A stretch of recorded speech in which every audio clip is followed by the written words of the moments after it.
Hello दोस्तों, मेरा नाम डॉक्टर अनीस कुमार भगत है और मैं एक गायनेकोलॉजिस्ट हूँ। आज हम एक बहुत ही इम्पोर्टेंट टॉपिक पे डिस्कस करने वाले हैं जिसका नाम है safe and unsafe period for pregnancy. ये बहुत ही इम्पोर्टेंट टॉपिक है क्योंकि बहुत सारे ऐसे लोग हैं जिनको पता नहीं होता कि कब सेफ पीरियड होता है, कब अनसेफ पीरियड होता है इंटरकोर्स करने के लिए। तो इसमें जो सबसे इम्पोर्टेंट चीज़ होती है वो होती है जो फीमेल है उसका मेंस्ट्रुअल साइकिल कैसा है, रेगुलर है कि इर्रेगुलर है। अगर उसका हर महीने के महीने 28 से 30 दिन में पीरियड्स आता है तो वो साइकिल जो है वो रेगुलर है। ऐसी स्थिति में जो फर्स्ट के 7 डेज़ होते हैं और लास्ट के जो 7 डेज़ होते हैं, ये जो होते हैं कंपैरेटिवली सेफ पीरियड होते हैं। फर्स्ट 7 डेज़ बोलने का मतलब है कि जिस दिन से पीरियड स्टार्ट होता है वो डे 1 कहलाता है। वहाँ से आप काउंट कर सकते हैं 7 डेज़, और लास्ट 7 डेज़ बोलने का मतलब है डे 21 से लेके डे 28 तक जो रहता है, ये लास्ट के 7 डेज़ हैं। ये दोनों पीरियड जो होते हैं वो कंपैरेटिवली सेफ होते हैं। लेकिन बीच का जो पीरियड है, जो डे 8 से लेके डे 20 तक होता है, वो कंपैरेटिवली जो होते हैं वो अनसेफ पीरियड होते हैं। उसमें भी जो डे 10 से लेके डे 17 होता है, वो बहुत ही ज़्यादा अनसेफ पीरियड होता है क्योंकि इसी टाइम पे फीमेल का जो है ओव्यूलेशन हो रहा होता है। अगर आप इस टाइम पे अनप्रोटेक्टेड इंटरकोर्स करते हैं तो आपके प्रेगनेंसी होने के चांसेस बहुत ज़्यादा है। अगर आपने इस ड्यूरेशन पे अनप्रोटेक्टेड इंटरकोर्स किया है तो आपको नेक्स्ट स्टेप क्या करना चाहिए? आपको नेक्स्ट स्टेप ये करना है कि आप किसी भी मेडिकल शॉप में जाके इमरजेंसी पिल्स ले सकते हैं जो कि आईपिल या अनवांटेड 72 के नाम से आता है, जिसके लिए आपको किसी भी प्रकार के किसी भी डॉक्टर की प्रिस्क्रिप्शन की ज़रूरत नहीं पड़ती है। आप उसको ओवर द काउंटर ले सकते हैं और आप कोशिश करें कि जो पिल है उसको विदिन 72 आवर्स आपको लेना है, और कोशिश ये भी करें कि वो जितना जल्दी से जल्दी आप उसको ले लें ताकि जो उसकी एफिकेसी है दवाई की वो ज़्यादा रहे। लेकिन आप किसी कारणवश अगर 72 आवर्स तक आपने बिल नहीं लिया है, तो आप उसको 5 दिनों तक भी ले सकते हैं, लेकिन जो उसकी एफिकेसी है वो कम हो जाएगी।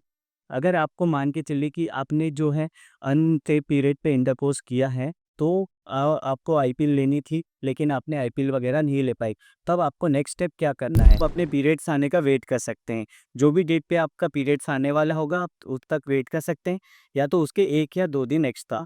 लेकिन अगर आपकी पीरियड्स तब भी नहीं आती है, तब आपको क्या करना है कि आपको किसी भी मेडिकल शॉप में जाना है, वहाँ से आप यूरिन प्रेगनेंसी टेस्ट किट आती है, आप उसको ले सकते हैं और उसको अपने अगले दिन के अर्ली मॉर्निंग के जो सैंपल्स होते हैं, आप उससे टेस्ट कीजिए।